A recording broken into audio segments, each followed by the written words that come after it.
Welcome back to TBR Tackle. It is the weekend and I'm more towels. I have more towels to fold. The pile of clothing to donate has gotten bigger. Ugh. I'm losing my mind. I am happy to report that even though the last episode ended with me being tired and sad, I'm no longer tired and sad. But my husband did come home. He is back. Yay. Hi, editing Emily here. These two clips are going to feel really weird and disjointed. I cut out several long minutes of me rambling about my dogs and the week I had while my husband was away, and it was just too much. Long story short, Eisenhower got some tubby troubles the week my husband was gone. He had accidents in the middle of the night, multiple nights in a row, and it was really stressful and a pain, and it was disgusting and worrisome. He is perfectly fine now, but at the time, it was a lot to deal with, and the day my husband came home, there was still a mess that had to be cleaned up that I didn't have enough time to clean up because of everything. And so my husband was at home cleaning up after our dog while this next part of the story is taking place when Caden and I were at his sports practice. I hope that clears things up. It was just really long and I started to get really rambly, and it was just, I cut it all out. That's really all you need to know. Thanks for watching. I hope you continue to watch me talk and do things. Okay. There was a kitten. I will insert a photo. There was a poor little kitty cat that was outside of my son's sports building that we're pretty sure got dumped or escaped. There are apartment buildings really close by, and we don't know if, like we said, kitty cat got out or if someone dumped the cat. I think that it was owned because it definitely was hanging out. It wanted desperately inside, came right up to Caden and I, meowing, let us pet it, let us love on it. The owner of the building said, yeah, it got inside the other day. I pet it, it let me pick it up, no problem. Seemed really friendly. So I was like, it's been around humans. And it is so young that just broke my heart. I called our Humane Society. Did you know? I didn't know this. I learned this from my Humane Society. Maybe it's different elsewhere, but my Humane Society, they can't come out to get a stray cat unless it's in a container, a carrier, not a container. So I called and I explained where I was, what was going on. And they're like, yeah, sorry, we can't. And I was like, what? And they're like, it has to be contained. It has to be in a carrier. We can't just come get a stray cat. And I'm like, I don't have a carrier in my car. What? And so I asked, I was like, what should I do then? I don't want to leave this cat here. That feels awful. I'm not going to do that. And she was like, well, if you can get it to us, we will take it. And I was like, okay. Asked how late they were open, kind of thing. And got that information, told her my name, and was like, I can be there within the hour, assuming I can get this cat. And she was like, okay. I didn't have anything on me. So yesterday, luckily, the weather had warmed up some. It was still cold, but it had warmed up. So I took my jacket off and wrapped this cat up in my jacket and bundled it up and picked it up because I wasn't sure. I didn't want to risk being scratched or bitten. I didn't know, but I knew I had to get this cat. So I bundled it up in my coat and scooped it up and put it in my car. I had sent a photo to my husband, and of course he was like, no, don't. Mind you, he's at home cleaning up our dog shit, and I'm rescuing a cat, and he's like, I just sent him a photo of it. And I was like, look at this baby. And he's like, no, don't bring this cat. We already have 3 pets. Okay, we don't need another cat. As much as Caden would like another cat, we don't need another cat. He thinks Washington needs a cat. He thinks our cat needs a cat. Our cat does not need a cat. But I bundled this cat up. The Humane Society was 10 minutes down the road. I got the cat there, And the thing was, like, it was fine. I got in the car. It wasn't crying. It like snuggled down. It wasn't, I could tell it was anxious. It kind of shook a little bit, but I would like pet it and it wasn't upset. It didn't hiss at me. It never tried to bite or scratch or anything like that. It just broke my heart. I do keep blankets in my car, so I had an extra blanket. And so I pulled the blanket out of the back seat, swapped my coat for this blanket, wrapped the kitten up in it. I say kitten because it was small. It wasn't like a baby, but it was still a juvenile. Wrapped it up in a blanket, took it inside, and like surrendered it over to the Humane Society. People were definitely judging me when I first walked in. There were people there that I think were looking for pets, and they definitely were giving me side eyes because I walked in with this like kitten wrapped up in a blanket. And then luckily, like, the receptionist lady and like it was like, we just spoke on the phone. Oh my gosh, thank you so much for rescuing this cat. Like, very loudly was praising me, which I don't need, but I definitely was like, don't be judging. Like, come on now. Like, yes, you are trying to do the right thing as well. I'm also trying to do the right thing so this cat doesn't die. Like, I know it's not ideal, and I'm worried because it's an all black cat, and I know that's like statistically speaking, like black cats like don't get adopted as much. They are mistreated more because of old superstitions against black cats, and it just makes me really sad. So I hope that this baby gets a loving home. They said that I could call in a couple days and like request information and like check on it. Like, I could call and be like, hey, because they took my information down as like where I found it and like by who found it kind of thing. And like, so they're like, you know, you can call and check. And I'm like, okay. So I'm gonna do that on like Monday. I'll call and be like, hey, I found that like black juvenile cat. I just want to know if the kitty cat is okay, or if anyone has like claimed the cat. I don't know if it's a boy. I don't know if it's a girl. They instinctively called it a he, but I have no idea. I was not going to put my face near its booty to check. So I guess like that was my good deed, but I still felt, it just makes me sad. It makes me really, really sad. And I hope that the kitty cat is okay. I gave them the blanket. I was like, just keep it. Let the cat, it's scared. The kitten is scared. Let it have something warm that it can like snuggle in and like have in this carrier. They brought out a carrier that I put it in, and I was just like, just take it. I've had this blanket for years. I think we got it for free. Just let this poor baby have something to snuggle, because I know it's going to be scared. I would take all the stray animals if I could, but I can't, and it sucks. But that's not what you're here for. I've spent 10 minutes talking about my life, which I can do, but also books. I left off talking about The Beekeeper's Apprentice. I've made it officially halfway. I was going to read more last night at sports practice, but of course, I rescued a cat instead. I usually spend his sports practices reading while we're waiting because there's nothing else I can do. But I rescued a cat. So by the time I got done, there were about 20 minutes of class left, and I spent the last, 20 minutes reading, but still, didn't make it very far since I last talked to you. Other than to still say it is still incredibly slow. It is not fast paced.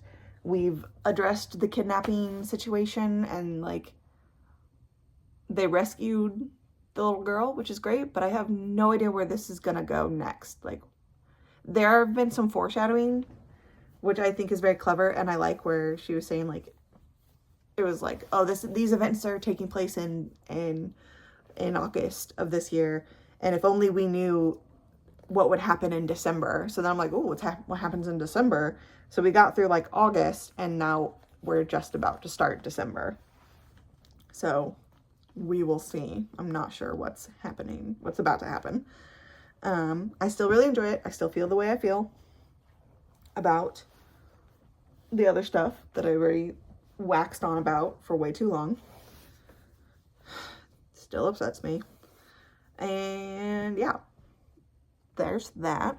The other update I have would be that I started listening to The Body Lies by Joe Baker. That is my book for, so The Beekeeper's Apprentice and The Body Lies are both of my picks for Books and Lala's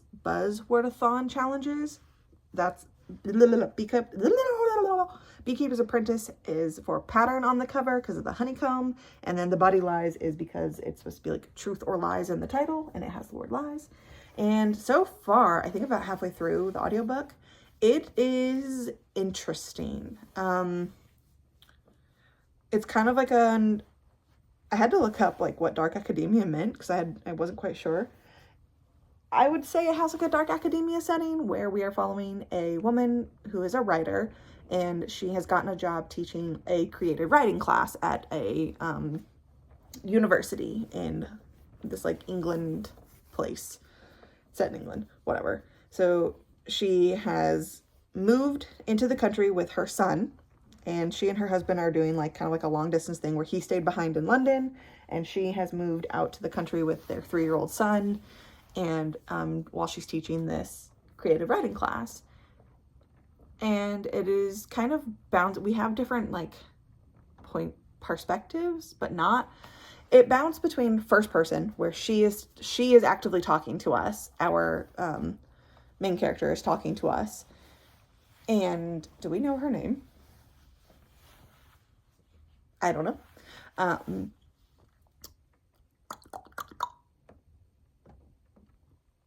Now I'm gonna have to go look. I don't know if we know our character's name.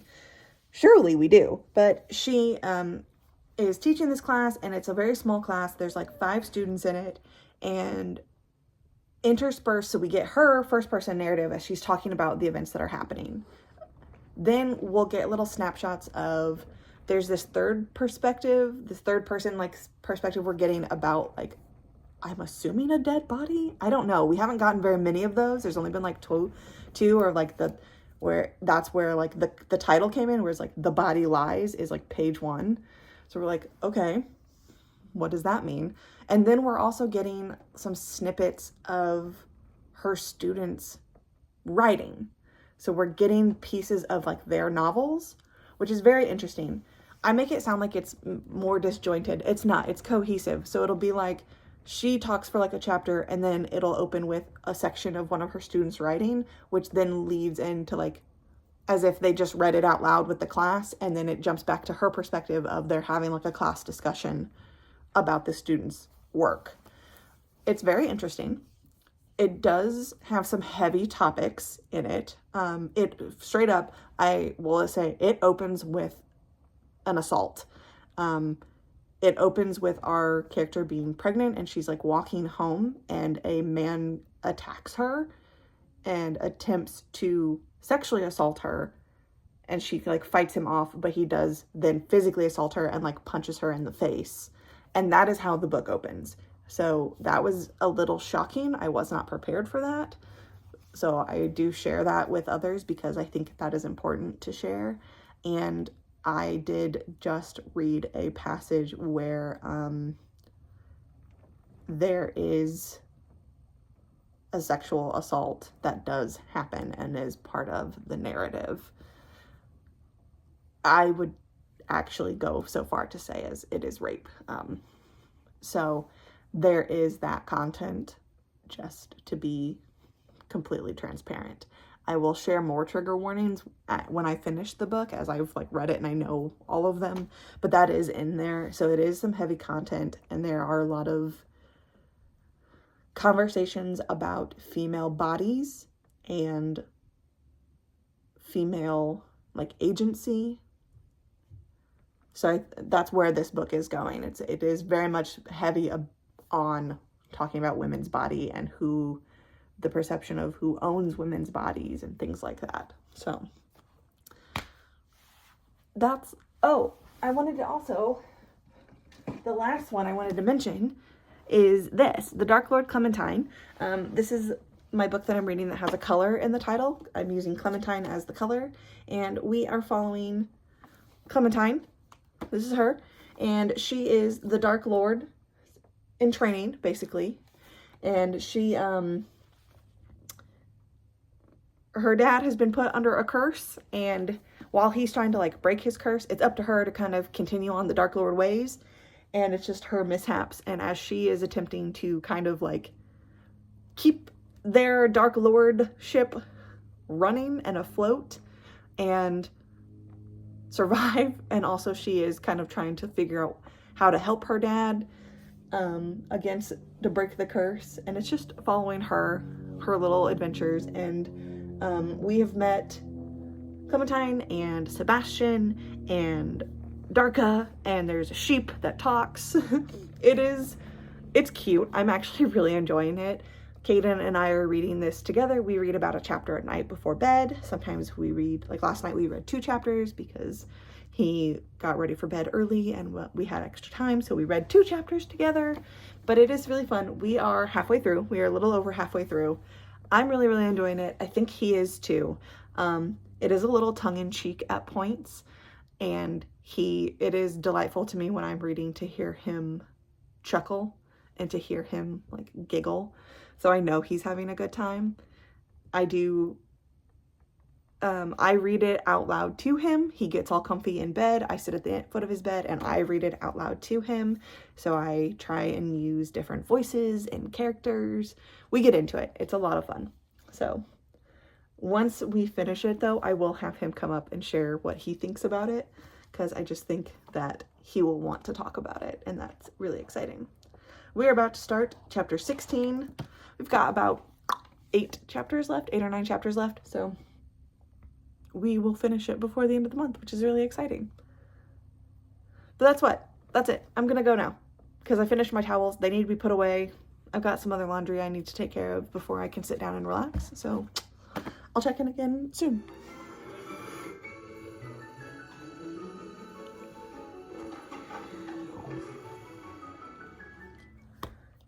Okay. It's Sunday. Yesterday was Saturday, obviously. I spent a good portion of Saturday brutally going through my bookshelf. I say that, but is it really that brutal? Because I'm getting meh.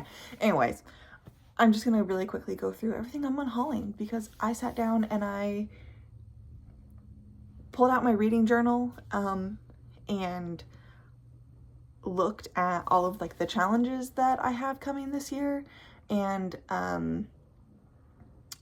because my goal is to read from my shelves as much as possible, I sat down and anything that had a challenge, I went and like scoured my bookshelves, plugged it into the prompts that I could, including my physical books, including my ebooks that I have from my Kindle library, and plugged it through. And as I went through all of that, I like looked at every single book that I own and went, do I want, like, if I've read it, is it worth keeping?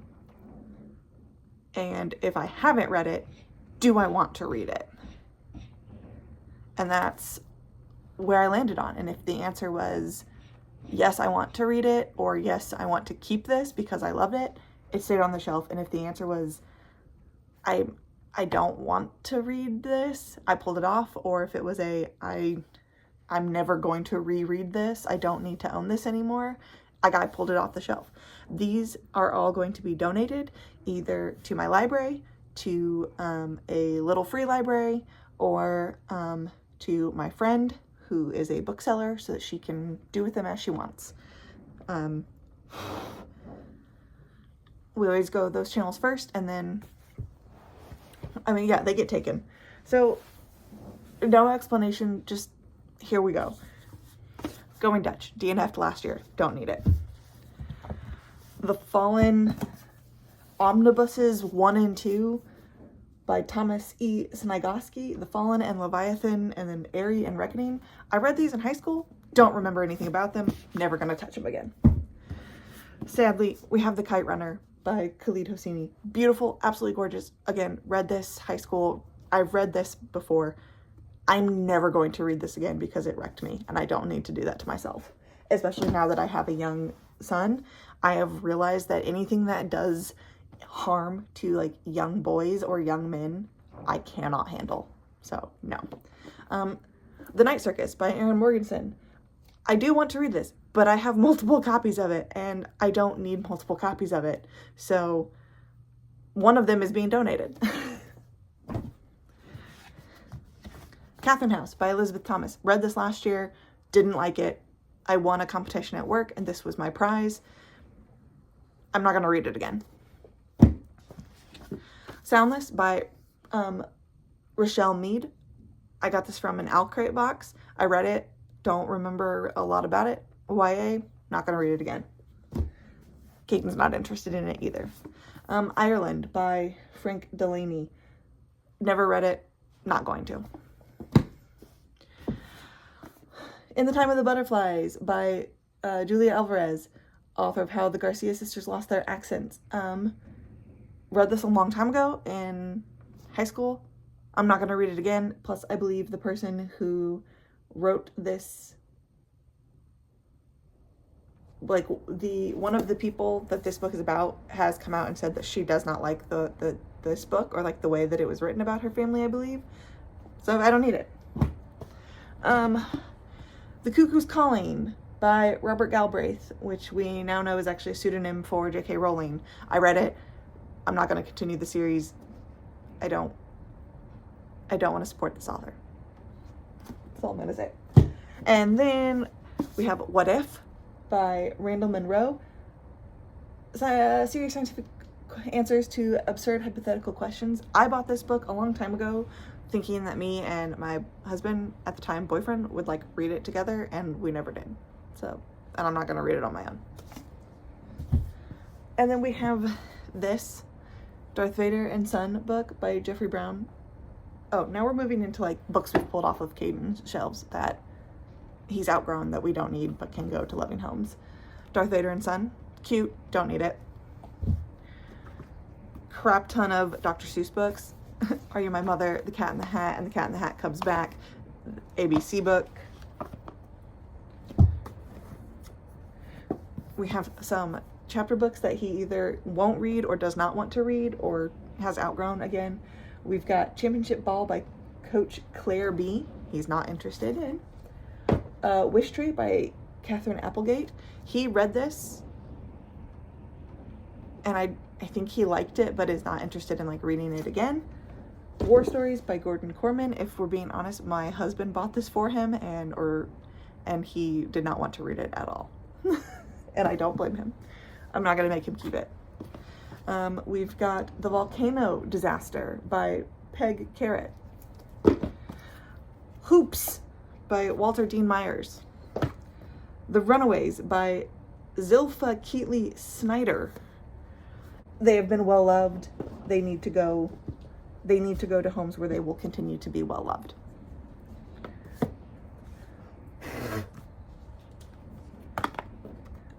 It's like, I used to struggle with knowing like they were gifted to us or like to me or to him and feeling guilty about that, and then realizing they will be better served going to somewhere else where someone can read them and love them and enjoy them, instead of just sitting on our shelves taking up space or creating dust and prohibiting him from getting new books because they're just there. So they can go to other children who will love them. We have A is for Angry, An Animal and Adjective Alphabet by Sandra Boynton. This was always a good time. We have The Story of Ferdinand by Monroe Leaf. And all of these he picked to get rid of. He sat down and was like, I'm done with these. I no longer want them. We have Mike Mulligan and his Steam Shovel. Little Teammate. Chicka Chicka Boom Boom. Classic, of course. The Usborne Book of World Wildlife. Pirates Love Underpants. Hi, Caden. Hi. Owliver.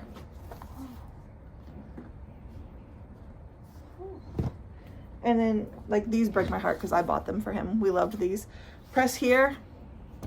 Mix It Up. Let's Play. These are all fantastic children's books. I highly recommend. And that's it. We are going to go through his bookshelves, though, and hopefully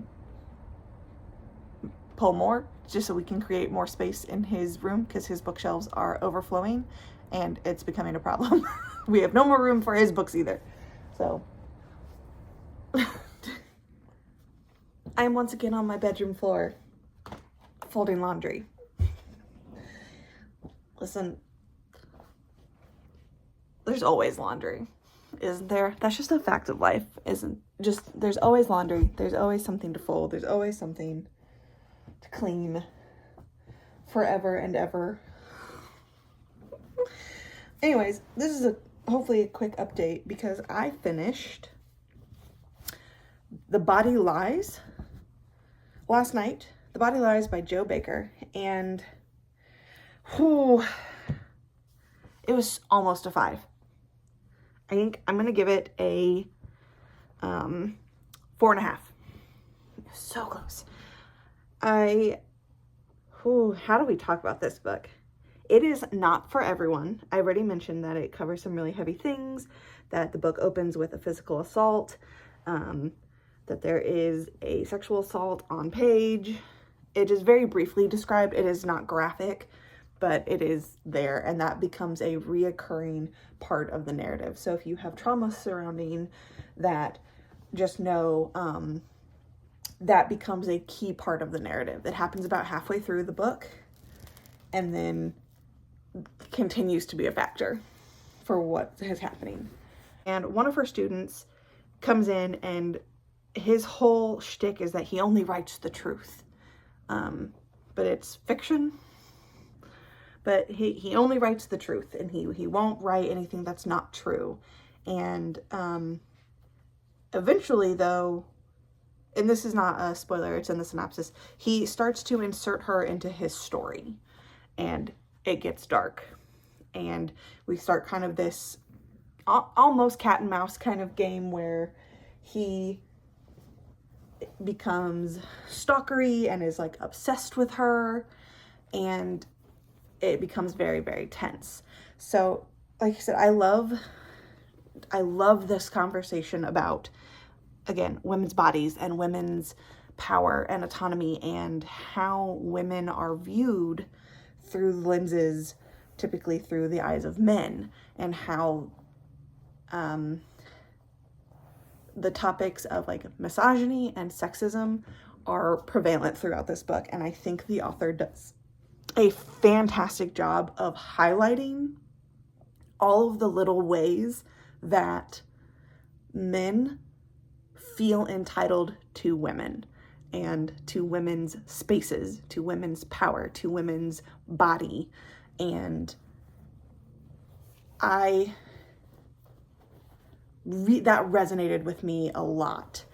And I think it's something that we do need to acknowledge. And there is, like I said, misogyny is a part of it, internalized misogyny.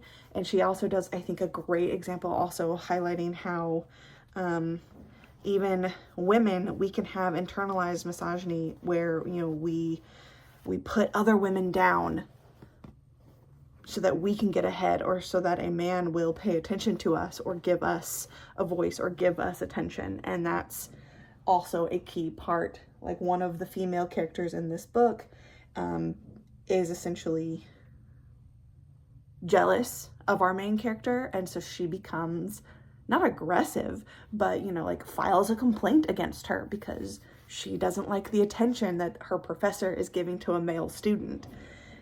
It's very interesting, and I think she just captures that dynamic so well of how women can hurt other women, and how like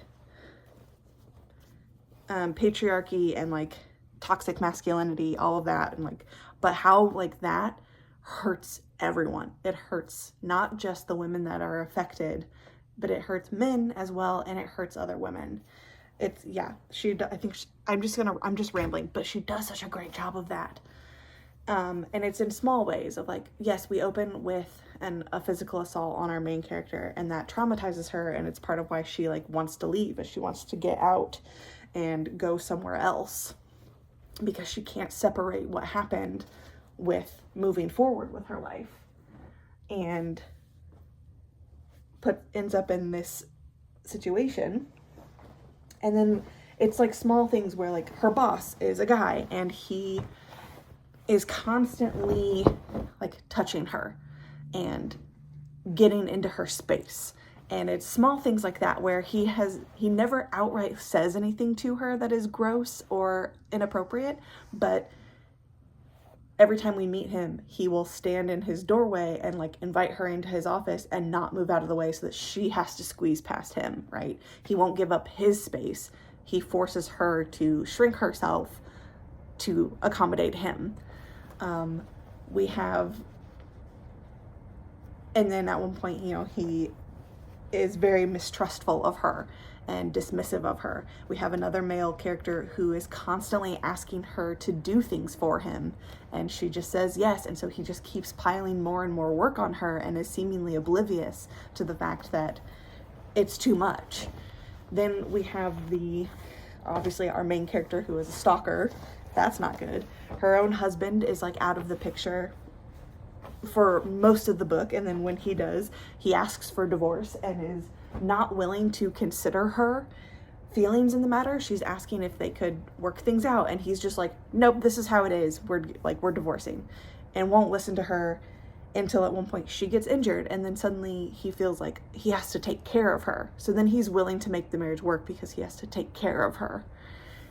And there's just more and more of these examples of how women get put into these positions or put into these boxes that are dependent on men's approval or men's actions. The only reason it is not a 5-star is because we are having this great conversation, right? And as the book progresses, our main character was infuriating at times. She is not a perfect victim, and I think that's valid because no one is a perfect victim, right? And she does a lot of like self-blaming, that if only she had fought harder, if only she had said something sooner, if only she had done X, Y, and Z, then this wouldn't have happened. And I think all of us can relate to that. And I found myself going, just tell someone, just call the police, just make a report, do something, and getting so upset. But then I've had some time to sit with it and be like, yeah, but what's more accurate? Sadly, what is more accurate in our day-to-day is that women are not going to report. They aren't going to say something because they run the risk of not being believed. And again, the sexual assault is such an important thing because the whole time is that she viewed that she gave up, and so she's constantly questioning, like, what if I had fought harder? And then it gets misconstrued and people are like, oh, so you slept with him? And she's like, well, no, I didn't. Like, I didn't want to. But as the novel progresses, though, she starts to reclaim her own power, and she starts to give herself agency, because she's like, I'm not a character in this guy's story. I am my own person, and I don't want to be what he has written me. And the only problem I had with that, though, is at the very end, a man saves her. We have all of this amazing dialogue and all of this just for the ending to be that a man saves her. She does not save herself. She goes somewhere and it seems that all is lost, and yet a man shows up and magically saves her life. And that's why it's not a 5, because I wanted her to fully claim her own agency and to put this shithead in his place and save herself, and she doesn't. A man does. And I just think the point could have been driven home even better if she had saved herself, if she had somehow done the thing. And I just, she doesn't, and I'm sad about it, but it's okay. I still recommend it. It is a thriller. It is a psychological thriller. It does have those dark, heavy topics. So if you know you're not interested in that, don't go for it. But if you are, check it out. Now I have to figure out something else to read. What's on my next for audiobook? I think my next audiobook is, I have The Song of Achilles, but I don't think I want to listen to it right now. It's not on, it does not fit one of my challenges, so I think my next one is actually going to either be, I think the next one I'm starting is Aristotle and Dante, Discover the Secrets of the Universe. I think that is my next audiobook. And that's the end of this update. I finished folding my laundry, so now I gotta put it away. Okay, let's weird angles in my bathroom because I'm finishing up my nighttime after shower routine. I wouldn't normally do this, but I don't have a lot of time because my in-laws are visiting from out of town and they will be back soon.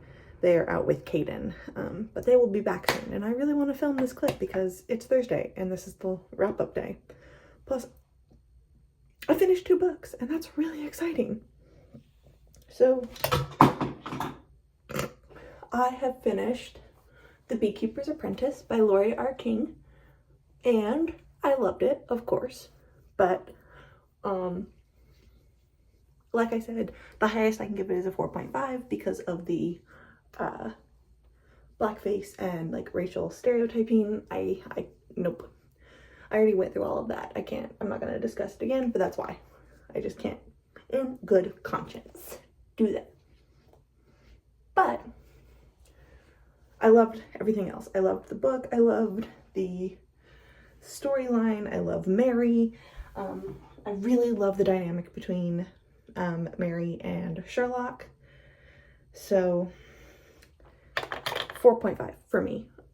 It's also, I think, part of like, I couldn't, even if it didn't have some of those issues, I still think it would have been a 4.5 because it is rather slow, in my opinion. It's really slow. And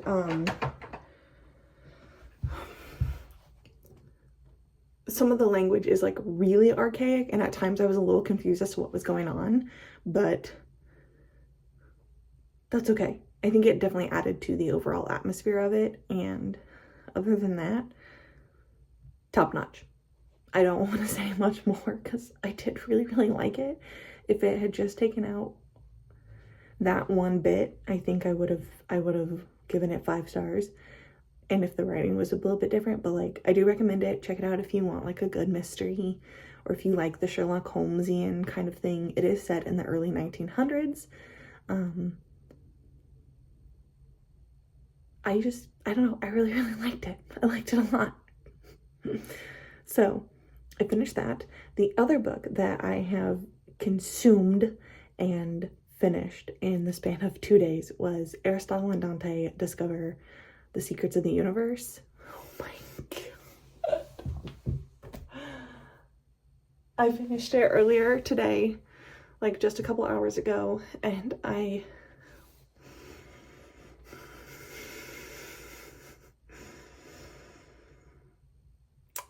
it's my first 5-star of the year. It was so good.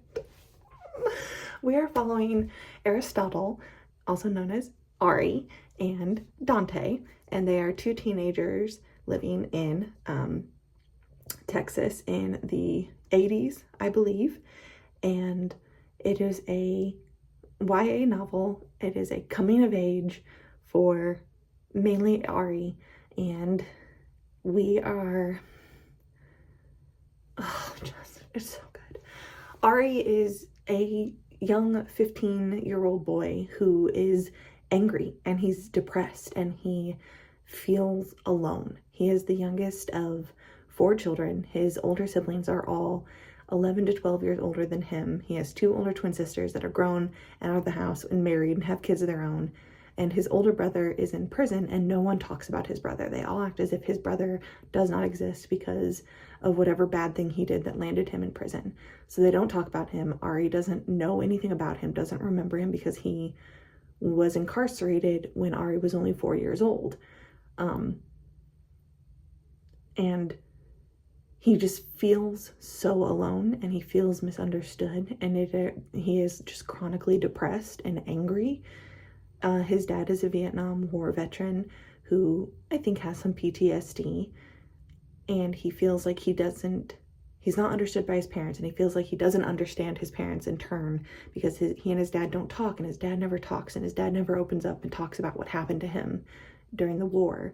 And his mom is supportive and loving, but like, she's his mom. She just doesn't get it. And then he meets Dante and they become best friends and they go through so much together and grow. And the majority of the novel is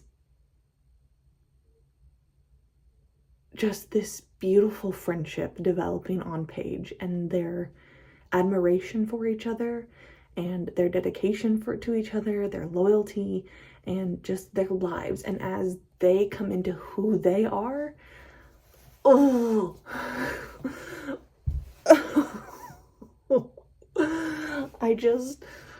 I love it so much. I love Dante. Dante is the best. It is very much like Grumpy Sunshine. Dante is this cinnamon roll of a boy, and they can't be more opposite, right? Like, Dante is also like 15, 16, goes to a different school, but he has this beautiful, loving relationship with his parents, and they talk and they communicate, and they're very affectionate, and like Ari feels known, though. Like, he feels completely lonely, but he does feel known by Dante, and they just have something, so their connection is so pure and beautiful, and it does feel so real. This unfolding of teenage boys feels so accurate. Like, yes, I have not been a teenager in quite some time, but just the depictions of teenage years and being just mad and not knowing what to do about it, and not understanding girls and not understanding boys, and not knowing what to do with this pubescent body and the puberty, and it's changing, and you have all these feelings and you don't know what to do with them. I feel like I make it sound more angsty than that, but it's so good. It came out in 2012. It was originally published in 2012, and I know that the author just released a sequel a couple years ago called like Aristotle and Dante Dive into the Waters of the World. And I know that they have made it into a film, though, that Discover the Secrets of the Universe has been made into a movie in 2023. I think I am going to watch it.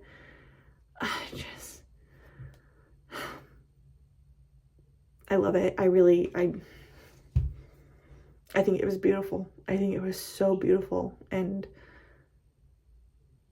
I think in a couple years, I will really encourage Caden to read it. I really do. I think that when he is at that age, I think it will resonate with him as well. And I'm just going to keep sitting here just being in awe of it. It was such a good book. That's my update. I tried to film yesterday because I was halfway through, and I was like, oh, I'm going to update. But every time I tried to film, Eisenhower decided that it was not film time, it was playtime. So literally every time I would start to record, he would start barking and bring toys because he wanted me to play with him. Yeah, so that's what I was dealing with. But this is I'm wrapping this up. My in-laws will be back soon with Caden, and this is gonna wrap up this week. And I'm really excited to hang out with them and have a fun weekend celebrating. And now I have to go figure out, though, what I'm going to read next, because I have finished my audiobook and I finished what I was physically reading last night. Ooh, so I gotta go find something. I guess we'll find out in the next video. Thank you so much for watching. I will see you all very, very soon. Be easy with your hearts.